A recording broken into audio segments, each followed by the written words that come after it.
Guten Tag, WAP. This is Mr. Linegar. Let's make history today as we go over Unit 2, Day 4. And let's get started with our daily punishment.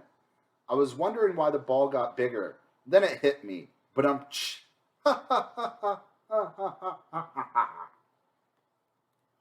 Key terms for today: Peace of Westphalia, also known as the Treaty of Westphalia, balance of power, nation state, urbanization, capitalism, the price revolution, joint stock companies, Adam Smith, urbanization, Cheng Ho, also known as Zheng He, Christopher Columbus, Gold, God, and Glory, the three Gs, magnetic compass, astrolabe, Latin cell, caravel, Prince Henry the Navigator, Enrique, Vasco da Gama, Magellan, Manila galleons, royal colony, proprietor colony, Alhambra decree.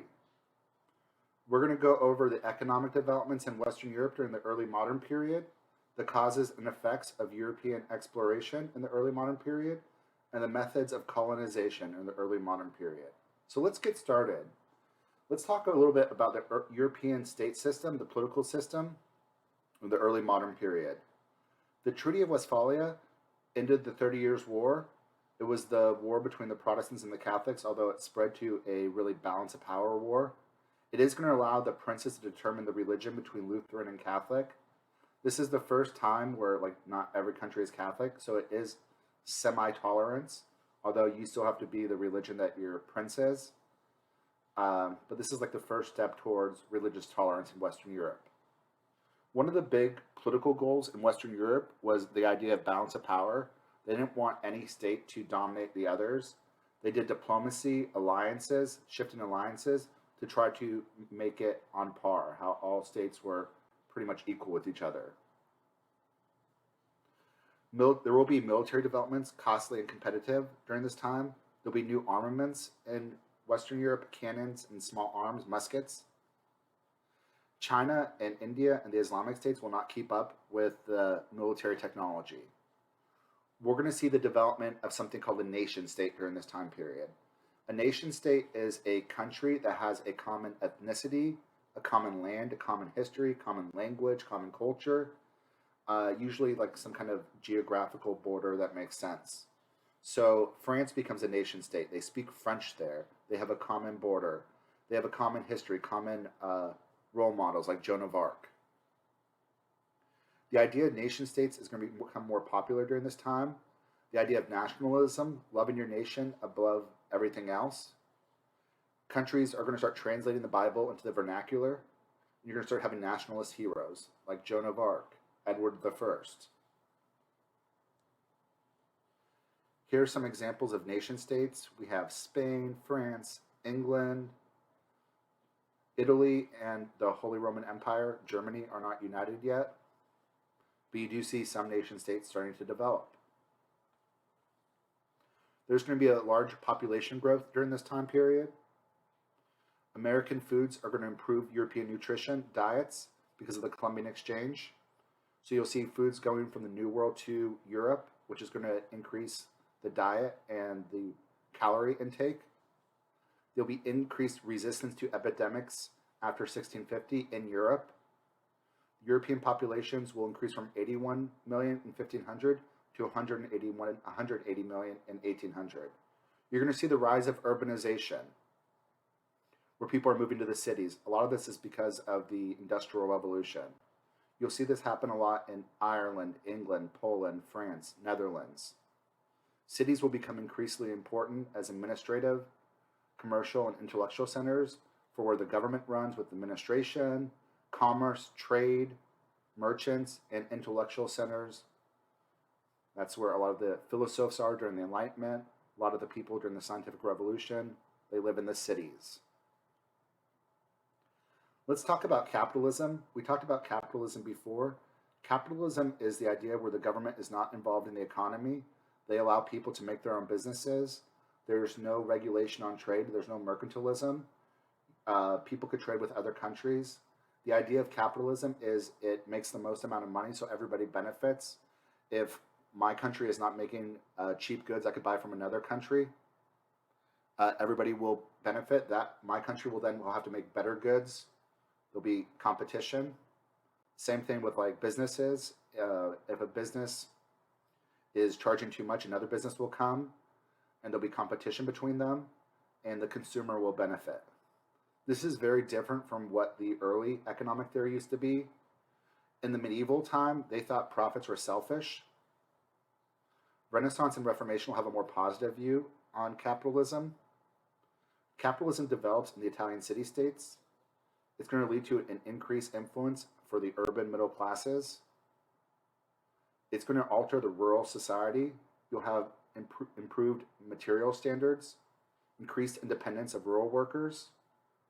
One of the things that's going to happen because of the discovery of the Americas is there's going to be a lot of gold and silver brought into Europe from the Americas. Gold and silver were used as currency, and remember, if you have more and more currency, that causes inflation. So there's going to be a huge amount of inflation happening in Europe in the 1600s. This is called the price revolution. With inflation, it's going to drive wages down because the value of the dollar goes down because there's more of it. So that means it's going to cost more money to buy goods. So like, for example, for inflation, a bottle of water used to cost $1, now it costs $10. So inflation is going to really hurt like wage earners, poor people, farmers, people whose wages do not keep track with inflation. And the price revolution will be a negative experience for them. The commercial revolution is a term you should know. It's a period of economic growth from the 13th through the 18th century. It includes a lot of things. It includes mercantilism, capitalism, trade, the whole European exploration in the colonies. It's that huge economic growth the European colonies are going through, European countries. Capitalism, we talked about. Private parties are going to seek to take advantage of a free market. There's going to be competition between them. Government will not be involved in the economy. There'll be new institutions to support capitalist economies like banks, insurances, joint stocks, stock markets, new types of communication and transportation. We're going to have something called joint stock companies. A joint stock company is a type of company that is used for exploration. In a joint stock company, a group of people get together, they put their money together, and they get permission from the king, they get a charter to form a colony. And then if that colony makes money, like trading raw resources, the people that put money together for that colony get money. They each own a piece of stock of that company. So like if I own 10% of the colony, I would get 10% of the profits. Joint stock companies are very capitalist. You'll see that the English, the French, and the Dutch will have them. Since the joint stock companies are created by individuals, even though they're given permission by the king, there's going to be more self-government in them. And there's going to be a history of democracy in a lot of those areas. We will see the rise of manufacturing in a lot of colonies, in a lot of European countries. European countries start to do industrialization. They're going to do exploration, and when they do exploration, they're going to get raw resources from their colonies. They'll bring them back to Europe, and they'll use them in their factories. So, for example, the British will get sugar from the Caribbean islands.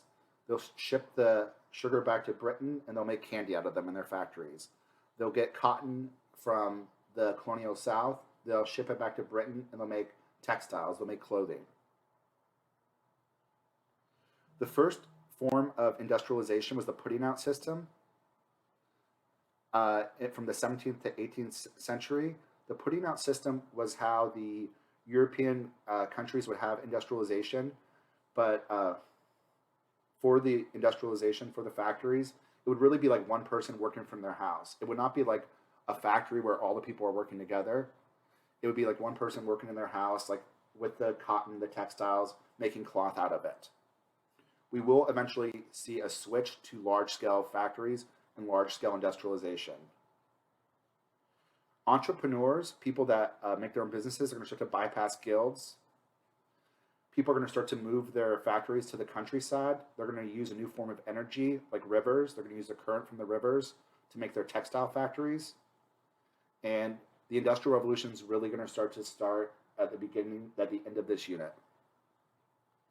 Capitalism will be supported by the governments in some countries. You'll see this especially in England and the Netherlands. The person that really found the idea of capitalism was Adam Smith. He came up with the idea of capitalism. He thought society would prosper as individuals pursue their own interest. The goal of states was to support private interest and free trade and to not get involved in the economy. The Europeans were not the only ones to explore. We talked about Cheng Ho before. He's also known as Zheng He. He was a Chinese explorer who explored all the way to Africa and India, but the Ming Dynasty will stop his voyages. The Portuguese are going to dominate trade between Europe and Asia in the 16th century. They originally wanted to find a route to India. They're going to find a way to circumnavigate Africa with Vasco da Gama and Bartolomé Diaz. And then the Spanish will try to find a way to India, but they go the opposite way instead under Christopher Columbus, and he will land all the way in the Caribbean and discover a world that the Europeans did not believe existed. Let's talk a little bit about motives for exploration. The Portuguese are searching for fresh resources. They're going to establish plantations in the Azores, Madeira. They want to direct trade without Muslim intermediaries. Before this, the Italian city-states were trading with the Ottomans for spices, but the Ottomans would put a lot of taxes on it. The Portuguese wanted to get directly to India so they wouldn't have to pay the taxes. So under Diaz, he's going to get to the Cape of Good Hope, like the very southern edge of Africa. And then Vasco da Gama is going to be the one that circumnavigates Africa and actually gets to India. They'll be able to trade directly with the Indians. They want to control the Asian spice trade. Another big motive for this is the 3 Gs, gold, glory, and God. They want gold. They want to find new wealth. They want glory. It's the idea of exploration, like being like a first person to find something. And God, religious conversion. The Portuguese will also start enslaving some of the Africans that they meet when they circumnavigate Africa. They're going to trade with African tribes in West Africa. And they're eventually going to send those African slaves to the Americas. And this is going to begin the African slave trade. There will be new technology that's going to help the Europeans travel offshore. Some of the new naval technology, maritime technology, stern-poised rudder, 2 types of sail, lateen sail, new types of ships, caravel, carracks. We have new navigational instruments, the magnetic compass, the astrolabe. Caravel is a fast ship. It can go against the wind. Also, the Europeans have more knowledge of the winds and currents. This is going to all allow them to be able to explore, to circumnavigate Africa, and eventually to get to the Americas. The person that really started exploration for Portugal was Prince Henry the Navigator. He was the king of Portugal. He is going to establish naval schools to train navigators. Under him, he's going to send Diaz to try to get all the way through Africa to get to India. Diaz will get to the very southern edge of Africa, the Cape of Good Hope, in 1488. Vasco da Gama in 1497 will be the first person to circumnavigate Africa and get directly to India. He'll actually reach India and build a trading post there in Calicut in 1500. Magellan was a Portuguese navigator in service of Spain.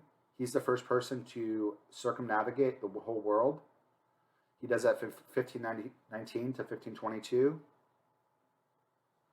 It's going to take 3 centuries for all of the Pacific Islands to be discovered. A lot of the islands like Australia, New Zealand, and some of the Pacific Islands like Hawaii will not be discovered yet. Other European countries will slowly also start to do exploration. France will go into North America. France will create colonies in the Caribbean and India. England will do North America also, the Caribbean. England will eventually go into South Africa and India.